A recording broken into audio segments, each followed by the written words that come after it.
Cancer इतनी खतरनाक बीमारी क्यों है? आखिर कैंसर ठीक क्यों नहीं होता? कैंसर होने का कारण क्या है? कैंसर की कौन कौन सी प्रॉपर्टीज हैं और कैंसर का कौन कौन सा ट्रीटमेंट उपलब्ध है?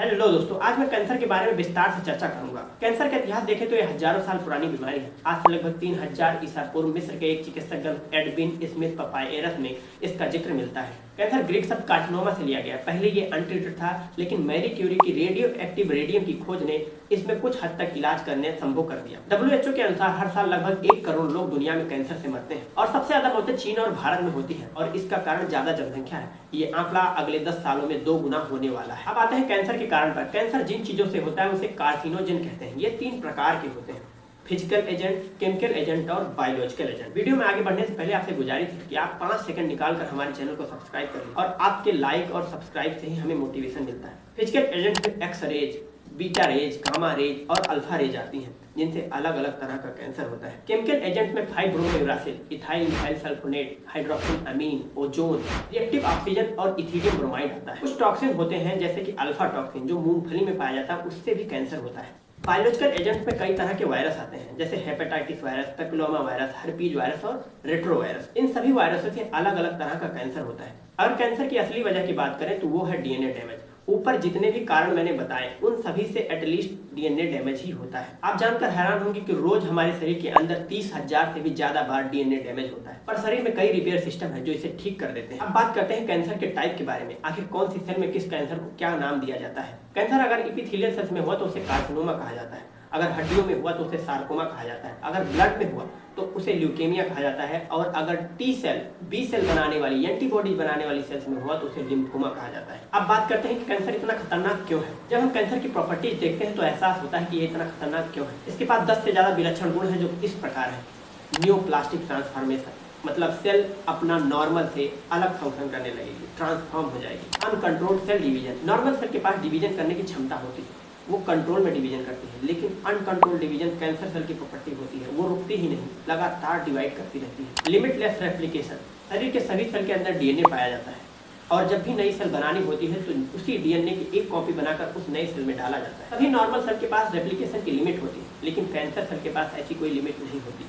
वो अनलिमिटेड रेप्लिकेशन करती है और नई सेल्स को नया नया डीएनए देती रहती है। रीएक्टिवेशन ऑफ टीलोमरेज, टीलोमरेज एक तरह का एंजाइम है जो कैंसर कॉज करने में मदद करता है। एंजियोजेनेसिस, एंजियोजेनेसिस एक प्रॉपर्टी है। इतनी सारी सेल्स अगर ग्रोथ कर रही हैं उन्हें एनर्जी चाहिए। एनर्जी मिलेगी ग्लूकोज से और ग्लूकोज आता है ब्लड के रास्ते।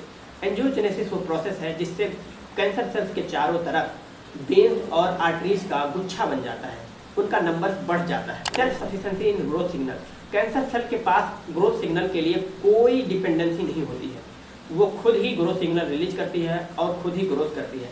बल्कि नॉर्मल सेल्स में क्या होता है कि दूसरी सेल्स उन्हें ग्रोथ सिग्नल देती हैं, तब वो ग्रोथ करती हैं। Insensitivity to anti growth signal, cancer cell anti growth signal के प्रति खुद को इनसेंसिटिव बना लेती है। इमोर्टल, इतना ज्यादा ग्रोथ करने के बाद कैंसर सेल इमोर्टल हो जाती है कि बॉडी के अंदर जो सेल्स को मारने की प्रोसेस है उस प्रोसेस को कैंसर सेल इनहिबिट कर देती है। मेटास्टेसिस, मेटास्टेसिस वो प्रोसेस है जब कैंसर सेल एक जगह पर बना रहती है तो उन्हें ट्यूमर कहा जाता है, लेकिन जब इनके अंदर मेटास्टेसिस की प्रॉपर्टीज आ जाती हैं तो वो कैंसर सेल एक जगह से फैलना स्टार्ट कर देती है। उस जगह से वो पूरी ब्लड के द्वारा पूरी बॉडी में फैलती हैं और हर जगह कैंसर कॉज करना शुरू कर देती है। रैपिड ग्लाइकोलिसिस, ग्लाइकोलिसिस ग्लूकोज तोड़ने की एक प्रोसेस है जिससे एनर्जी बनाई जाती है। अगर कैंसर सेल इतना ज़्यादा ग्रोथ कर रही है तो उसे ज़्यादा से ज़्यादा एनर्जी की जरूरत होगी।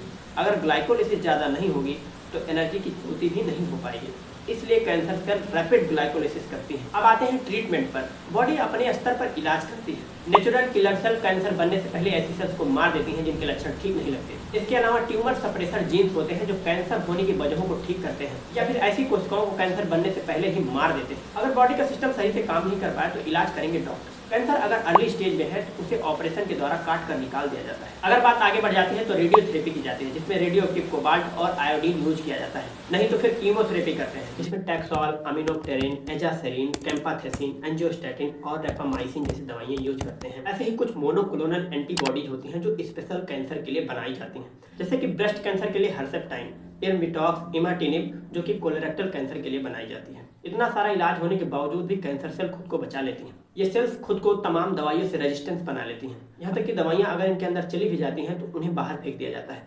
एक चीज रह गई, कार्सिनोमा उन कैंसर को कहा जाता है जैसे कि अगर ब्रेस्ट में कैंसर हो जाए, कोलन में कैंसर हो जाए, लंग्स में कैंसर हो जाए या फिर प्रोस्टेट कैंसर हो जाए, इन सब जगहों पर जहां पर मांसपेशियां होती हैं उन जगहों के कैंसर को कहा जाता है कार्सिनोमा।